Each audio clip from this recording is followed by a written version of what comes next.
Bare month na! Magkano na nga ba ngayon ang Suzuki motorcycle ngayong buwan ng October 2024? Yan ang ating aalamin ngayon. Tara!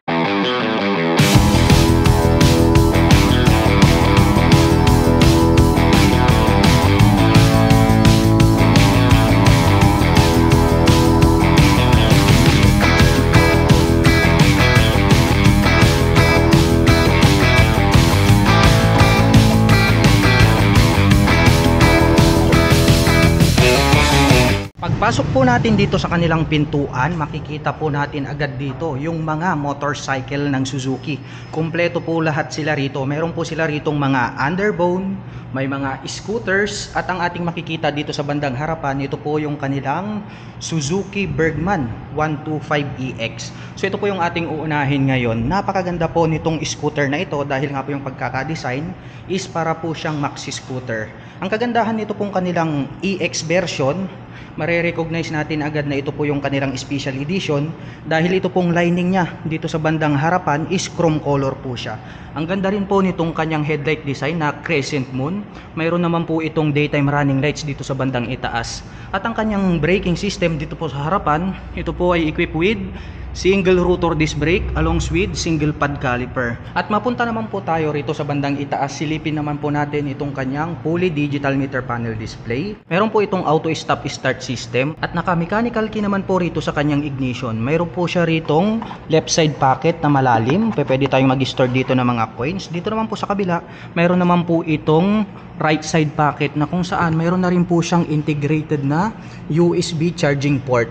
Pwede po tayong mag-recharge dyan ng ating mga mobile phones. At mayroon po itong malapad na upuan. Naka two-tone color combination. Ito pong kanyang seat cover pagdating po rito sa kanilang special edition. Napakalapad po nitong kanyang taillight assembly at included na rin po rito yung kanyang turn signals. May nakalagay po rito na Bergman 3D emblem po yan at may decal po rito na Street AX. Naka drum brake po dito sa likuran at ito po ay equipped with single shock absorber para po sa kanyang rear suspension. At ang kagandahan niyan, mayroon po itong integrated na kickstarter. At ito po palang kanilang Suzuki Bergman Street 125EX ay parehas na pong naka 12 inches ito pong kanyang harap na gulong hanggang dito po yan sa likuran. At ang presyo po ng Suzuki Bergman Street 125EX ay nagkakahalaga po ito ng 92,400 pesos. At kung balak mo naman pong kumuha ng hulugan, ay kailangan mo lang pong mag-down payment ng 6,800 pesos. At pagdating naman po sa kanyang monthly installment, ito po ay mayroong 4,906 pesos sa loob po yan ng 36 months. At dito naman po sa kabila, ito naman po yung kanilang standard version. So yung atin pong unang nakita, ito po yung kanilang special edition. So mapapansin natin, ang pagkakaiba lang naman nung dalawa, ito pong kanyang lining dito sa harapan. Dito po sa standard version is black color po siya na glossy. Dito naman po sa ating special edition is chrome color po siya. More attractive and then more elegant po yung kanilang special edition. Dito naman po sa standard, meron naman po silang 3 color available na mayroon dito. Meron po tayong glossy red, glossy white, at ito pong kanilang maroon. At ang presyo po ng kanilang Suzuki Bergman Street 125 standard version ay nagkakahalaga po ito ng 83,400 pesos.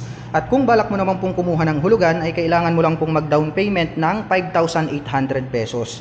At mayroon naman po itong 4,495 pesos sa loob po yan ng 3 taon. Lumipat naman po tayo rito sa kabila. Uunahin lang muna natin yung kanilang mga scooter. So dito po sa bandang dulo, mayroon po sila ritong available na Suzuki Abinis 125. Mayroon po sila ritong 2 color available. Mayroon po tayong black and then ito pong white. Ang kagandahan naman nito po sa kanilang Suzuki Abinis 125, yung kanya pong turn signals ay nakaposition po rito sa bandang itaas, which is very visible naman po yan kapag ikaw po ay liliko sa kanan at kaliwa. At ang ganda rin, no, very unique din po yung pagkakadesign nitong kanyang headlight, nakaposition dito sa bandang gitna, dito po sa bandang ibaba. Ang kanya naman pong braking system dito sa harapan, ito po ay naka single rotor disc brake along with single pad caliper. Habang dito naman po sa likuran, ito naman po ay naka drum brake. At mayroon naman po itong single shock absorber para po sa kanyang rear suspension. Mayroon din po siyang integrated na kick starter. At ang ganda rin po nitong kanyang Abinis na 3D emblem, black color, which is nag-complement naman po rito sa kanyang white color. At napansin ko lang, naka-two-tone color combination po pala itong kanyang seat cover. At napansin ko lang, ito po palang kanyang fuel tank ay located dito sa bandang likuran. So ang kagandahan po niyan, kapag kayo po ay magpapagas, hindi nyo na po kailangang magbukas ng underseat compartment. Plus point yan para sa akin. Meron naman po itong fully digital meter panel display, naka-mechanical key pagdating sa kanyang ignition, may utility hook sa gitna, mayroon po siyang left side bucket, at dito po sa right side, mayroon na din po itong integrated na USB charging port. So pwede na rin po kayong mag-recharge ng inyong mga gadgets or mobile phones. At ang presyo po ng kanilang Suzuki Abinis 125 ay nagkakahalaga po ito ng 80,400 pesos. At kung balak mo naman pong kumuha ng hulugan, ay kailangan mo lang pong mag-down payment ng 5,300 pesos. At mayroon naman po itong 4,366 pesos sa loob po yan ng 3 taon. At ito naman pong kanyang katabi, ito naman po yung kanilang Suzuki SkyDrive Sport. Well, napakaganda rin ng kanyang dating, no? Slim type lang po siya, unlike po rito sa ating Suzuki Abinis na malapad po yung kanyang pagkakadesenyo. Ito po kasing kanilang Suzuki SkyDrive Sport ay nakadesign po ito para dun sa mga Asian heights. Dahil mababa lang po yung kanyang ground clearance at seat height. Kaya para po dun sa mga flat-footed, saktong-sakto po ito para sa inyo. Kung ating titignan, maganda rin po yung pagkakadesign nito pong kanyang headlight. At yung kanya po palang mga turn signals ay included na po rito sa kanyang headlight assembly. At ang kanya naman pong braking system dito sa harapan, ito po ay equipped with single rotor disc brake along with single pot caliper, habang naka-mechanical trailing or drum brake naman po rito sa likuran. Naka-single shock absorber at mayroon na po itong integrated na kick starter. Gumagamit naman po ito ng analog meter panel display, naka-mechanical key system ang kanyang ignition, at ang kagandahan niyan, mayroon din po siyang left and right na mga pocket. Pwede nating paglagyan ng ating mga personal belongings. At ang presyo po pala ng kanilang Suzuki SkyDrive Sport ay nagkakahalaga po ito ng 72,900 pesos. At kung balak mo naman pong kumuha ng hulugan, ay kailangan mo lang pong mag-down payment ng 4,800 pesos. At pagdating naman po sa kanyang monthly installment, ito po ay mayroong 4,006 pesos sa loob po yan ng 3 taon. Mapunta naman po tayo rito sa kanilang mga underbone. Pagdating sa mga underbone, number 1, kilalang kilala po itong kanilang Suzuki Rider 150 dahil ito nga po yung kanilang binansagang underbone king. At ito pong kanilang Suzuki Rider 150 Fi ay mayroon po silang 3 color variation na mayroon dito sa kanilang shop. Meron po tayo nitong maroon, meron po tayo nitong blue color at ito pong white color. At ang kanya naman pong braking system dito po sa harapan ay naka-single rotor disc brake, at pointed naman po yung pagkakadesign nito pong kanyang tail light, at mayroon po siya ritong circle shape para po sa kanyang brake light. At ang kanya naman pong braking system dito sa likuran ay naka-disc brake din po ito, kaya napaka-forma ng kanyang dating. Ito po palang kulay ng kanyang cast wheel is orange color po siya. Nakaterno naman po ito dito po sa kanyang decal. At mayroon naman po itong fully digital meter panel display, naka-mechanical key pagdating sa kanyang ignition, at ito pong kanilang 2024 version ay nagkaroon na po siya ng additional na storage dito po sa bandang gitna. Kaya inyong makikita may susian rito, pwede nyong buksan at pwede po kayo ritong maglagay ng mga small papers or belongings. So mayroon na din po siyang compartment dyan sa bandang harapan. At ang presyo po nitong kanilang Suzuki 150 Fi ay nagkakahalaga po ito ng 121,900 pesos. At kung balak mo naman pong kumuha ng hulugan ay kailangan mo lang pong mag-down payment ng 11,800 pesos. At pagdating naman po sa kanyang monthly installment, ito po ay mayroong 6,165 pesos sa loob po yan ng 36 months. At ito naman pong kanyang katabi, ito naman po yung kanilang Suzuki Rider 150 carburetor type. Papansin natin dito po sa kanilang Suzuki Rider 150 na carburetor type ay napaka-bulky po nito pong kanyang headlight design kung ikukumpara natin dito po sa Fi. So dito may i-specify natin yung pagkakaiba sa mukha pa lang. At mayroon po pala itong attractive na visor dito sa bandang harapan. Ayan, makikita natin red color, blue color. Kung ano po yung kanyang color body, yun po yung kanyang visor. At ang kanya naman pong braking system dito po sa harapan ay naka-single rotor disc brake. Hanggang dito po sa likuran, naka-disc brake din po yan. Kaya gaya ng sabi ko, napakaangas po ng dating nitong kanilang Suzuki Rider. Dahil kahit na yung carburetor at yung kanilang Fi ay the same lang din po silang naka-disc brake. Color orange naman po pala yung kanilang ginamit dito po sa kanyang side engine cover hanggang dito sa top. which is yung color ng kanyang mugs ay nakatierno po pala rito po sa kanyang engine cover. Kaya very attractive talaga yung kanyang dating. Mayroon po itong integrated na kickstarter.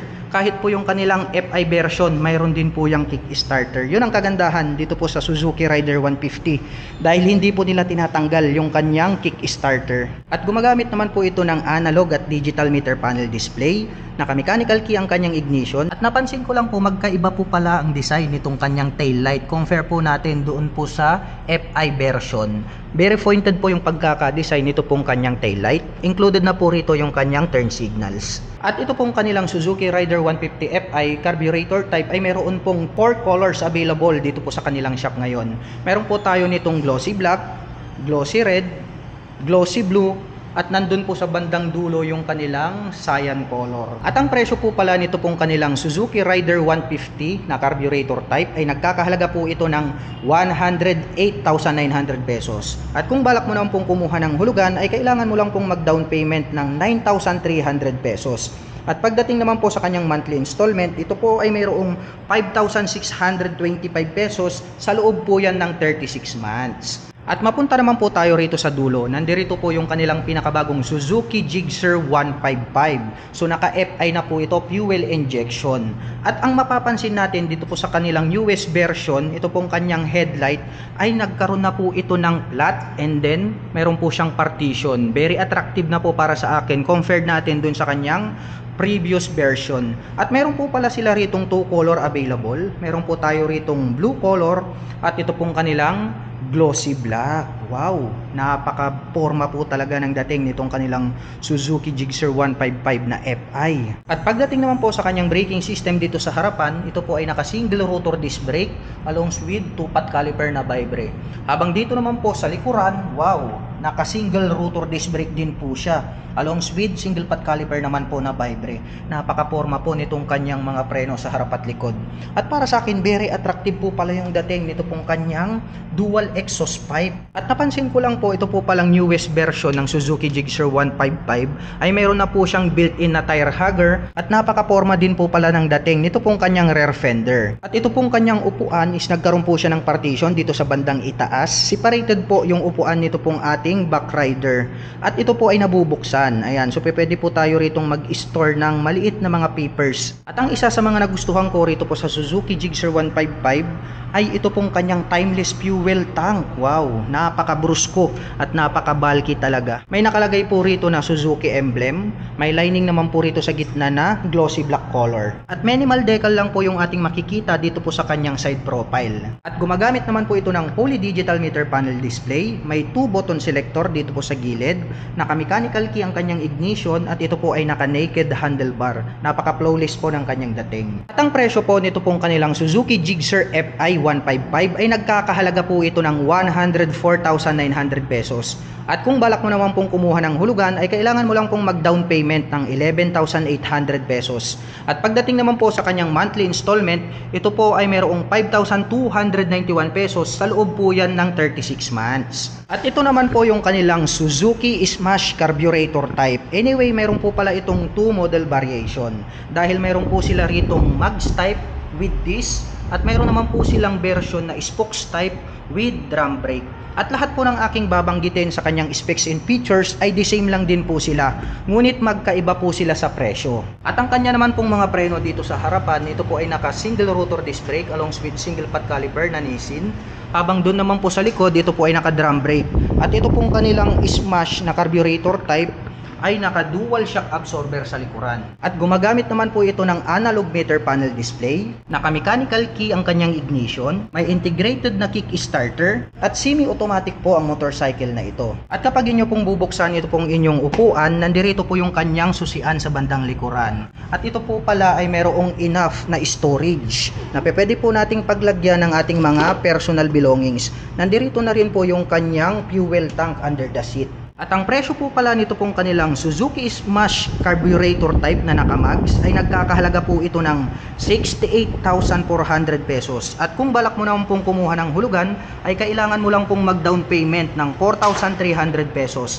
At mayroon naman po itong 3,801 pesos, sa loob po yan ng 36 months. Habang ang kanila naman pong Suzuki Smash carburetor spokes type ay nagkakahalaga naman po ito ng 63,400 pesos. At kung balak mo naman pong kumuha ng hulugan ay kailangan mo lang pong mag-down payment ng 4,300 pesos. At mayroon naman po itong 3,544 pesos sa loob po yan ng 36 months. Dito naman po sa kabila, ito naman po yung kanilang newest model na Suzuki Smash FI. Ito po ay naka-fuel injection. At mapapansin po natin, mayroon po itong 2 model variants gaya po nung kanilang carburetor type. Mayroon din po itong mags type with this. At mayroon din po silang version na spokes with drum brake. Ngayon naman po ay aalamin natin. Lahat po ng aking babanggitin pagdating po sa kanyang features at specs ay pareho lang. Ang pagkakaiba lang po nila ay ito pong kanyang mga braking system dito sa bandang harapan. Mapapansin natin dito po sa kanilang bagong Suzuki Smash FI na medyo mas malapad na po ito pong kanyang headlight dito sa bandang itaas compare po natin dito po sa kanilang carburetor type. At yung kanya pong body and design is magkaiba na rin po sila. Medyo mas aggressive na po yung pagkakadesign nitong kanilang FI version. Kaya dyan po natin makikita kung yung ating mga users ay naka-FI ba or naka-carburetor type. At ito naman po ay naka-drum brake dito sa harapan with spokes. Habang ito naman pong isa ay naka-mags type naman po with disc. At pareho naman po silang naka-analog meter panel display. Naka-mechanical key ang kanilang ignition. May integrated na kickstarter. Naka-dual shock absorber dito sa likod. Habang naka-drum brake naman po ang kanyang braking system. At napansin ko lang din po magkaiba na rin po yung kanyang taillight design pagdating po rito sa kanilang FI version at yung kanila pong carburetor type. At kung magbubukas din po kayo ng upuan, nandirito po sa likuran ito pong kanyang susian. The same lang din po sila doon po sa kanilang previous model na carburetor type. Buksan po natin. Maluwag na din po itong kanyang underseat compartment at nandirito na rin po itong kanyang fuel tank. Kailangan po nating magbukas ng ating upuan every time na tayo po ay magpapagas. At ang presyo po nito pong kanilang Suzuki Smash Spokes FI ay nagkakahalaga po ito ng 67,400 pesos. At kung balak mo naman pong kumuha ng hulugan ay kailangan mo lang pong mag-down payment ng 4,800 pesos. At pagdating naman po sa kanyang monthly installment, ito po ay mayroong 3,724 pesos sa loob po yan ng 3 taon. Habang ito naman pong kanilang Suzuki Smash FI Max version ay nagkakahalaga naman po ito ng 72,400 pesos. At kung balak mo naman pong kumuha ng hulugan ay kailangan mo lang pong mag-down payment ng 4,800 pesos. At mayroon naman po itong 3,981 pesos sa loob po yan ng 3 taon. At para naman po sa mga nakapanood ng video na ito at interesado pong maglabas ng mga Suzuki motorcycles ay available po ito sa cash at installment basis. At maaari nyo din po akong i-direct message dito sa ating channel at ilalagay ko na lang din po dyan yung aking contact number sa description box sa ibaba para po ako inyong matawagan at masagot lahat po ng inyong mga katanungan. At kung nagustuhan mo yung mga ganito ng klase ng mga video updates na kung saan ako po ay nagbebenta ng mga motorcycle, sasakyan, mobile phones, appliances at mga properties, ay huwag mo po sanang kalimutang i-follow ang ating Facebook page at mag-subscribe dito po sa ating YouTube channel. Hanggang sa muli, kita-kits po tayo sa mga susunod na video updates.